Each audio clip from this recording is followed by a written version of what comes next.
మన డే మొత్తం పాజిటివ్గా ఉండాలి అంటే మన మార్నింగ్స్ ఎప్పుడు పీస్ఫుల్గా ఉండాలన్నమాట.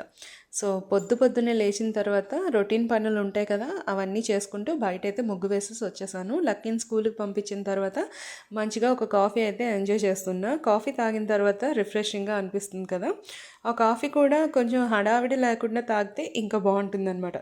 సో మంచిగా కాఫీని అయితే ఎంజాయ్ చేశాను. ఆ తర్వాత మిగిలిన పనులన్నీ కంప్లీట్ చేసుకున్నాను. ఇంకా మధ్యలో నేనేమి వీడియోస్ అవేమీ తీయలేదు. ఇంకా నైట్ రొటీన్ అలా చిన్నగా చూపిస్తాను.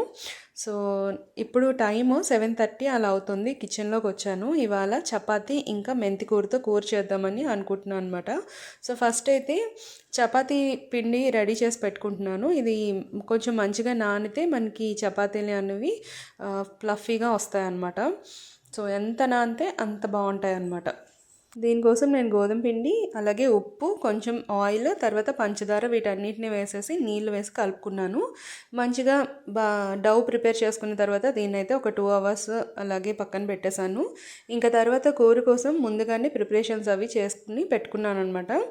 మెంతికూర కడిగి పెట్టుకున్నాను. అలాగే పచ్చి బఠానీ ఈ కూరకి అవసరం అనమాట. సో పచ్చి బఠానీ ముందే ఒలిచి పెట్టుకున్నాం అనమాట.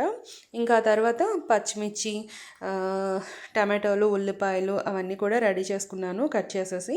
ఇందులోనే మనకి నానబెట్టిన జీడిపప్పు వేసుకోవాలన్నమాట. సో నానబెట్టేసి ఉంచాను ఒక 1 అవర్ ముందే. ఇప్పుడు వీటన్నిటిని కలిపి గ్రైండ్ చేసుకోవాలి. ఇందులోనే అల్లం ఇంకా వెల్లుల్లి కూడా వేసేసుకుంటున్నాను. ఈ టైంలోనే మనం హోల్ గరం మసాలా ఏమైనా వేసుకోవాలనుకుంటే వేసుకోవచ్చు పేస్ట్లో. కాకపోతే నేను బయట వేస్తున్నాను అనమాట. కొంచెం మూకుడు పెట్టుకుని దాంట్లో నెయ్యి వేసుకున్నాను కొంచెం. ఆ తర్వాత హోల్ గరం మసాలా లాగా లవంగాలు, దాల్చిన చెక్క, ఇలాచీ వేసుకున్నాను. ఇవి మంచిగా వేగిన తర్వాత అందులో మెంతికూరను వేసుకుని వేయించుకోవాలి. మెంతికూర ఒక 2-3 నిమిషాలు పడుతుంది, ఎక్కువ టైం ఏం పట్టదు. సో అలా వేగిపోయిన తర్వాత అందులోని పచ్చి బఠానీలు కూడా వేసుకొని వేయించుకోవాలి. రెండు కొంచెం పచ్చివాసన పోయే వరకు వేయించుకుంటే సరిపోతుంది. ఆ తర్వాత ఇందులో మనం రెడీ చేసి పెట్టుకున్న పేస్ట్ని అయితే వేసుకోవాలి. ఆ పేస్ట్ వేసేసిన తర్వాత లో ఫ్లేమ్లో మంచిగా బాగా కుక్ చేసుకోవాలి పచ్చివాసన పోయే వరకు.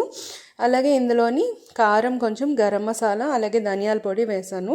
ఇందులో ఎర్ర కారం బదులు మనం పచ్చిమిర్చి కారమే వాడుకుంటే కూర అనేది కలర్ అలాగే టేస్ట్ కూడా బాగుంటుంది. ఈ కూర కొంచెం కమ్మగా ఉంటుందన్నమాట. గ్రేవీ కోసం కొంచెం వాటర్ యాడ్ చేసుకున్నాను. అలాగే సాల్ట్ కూడా యాడ్ చేసుకుని ఒక 10 నిమిషాల సేపు మూత పెట్టి కుక్ చేసుకోవాలి. లాస్ట్లో దించే ముందు ఇందులో క్రీమ్ వేసుకోవాలన్నమాట. ఇది నేను బయట నుంచి తెప్పించిన క్రీము. ఇంట్లో ఉన్న క్రీమ్ కూడా వేసుకోవచ్చు. సో ఇంకో 2 నిమిషాల నుండి కూర ఆఫ్ చేస్తే సరిపోతుంది. మంచిగా మేతి మల్లై మటర్ కూర అయితే రెడీ అయిపోతుంది. ఇంకా చపాతీలతో దీన్ని ఎంజాయ్ చేస్తే చాలా టేస్టీగా ఉంటుంది.